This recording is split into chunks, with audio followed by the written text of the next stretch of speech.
είναι αυτό? Ένα σφουργίτη.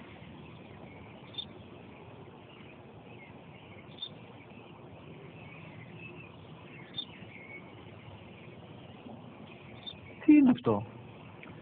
Μόλις τώρα στο πατέρα, σφουργίτη είναι.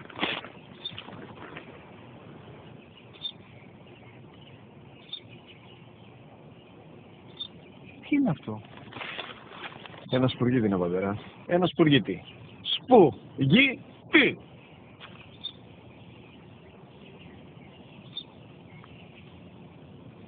Τι είναι αυτό? Γιατί το κάνεις αυτό το πράγμα, μπορείς να μου πεις? Τόσες φορές σου είπα, είναι ένα σπουργίτη. Δεν το καταλαβαίνεις.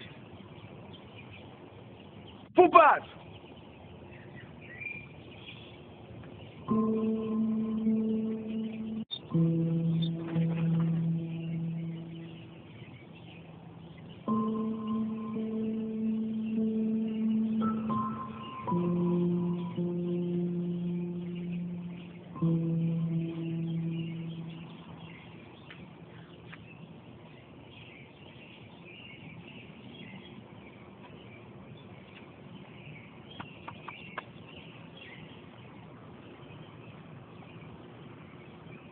Δυνατά.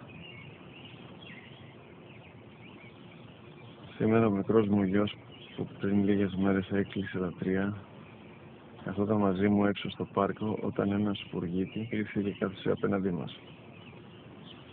Ο γιος μου με ρώτησε 21 φορές τι ήταν αυτό και του απάντησε και τις 21 φορές ότι ήταν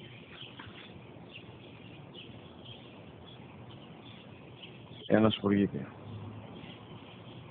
Τον αγκάλιασα τρυφερά και τις 21 φορές που μου έκανε την ίδια ερώτηση, ξανά και ξανά, χωρίς να εκνευριστώ, νιώθοντας στοργή για το αθώο μου αγοράκι.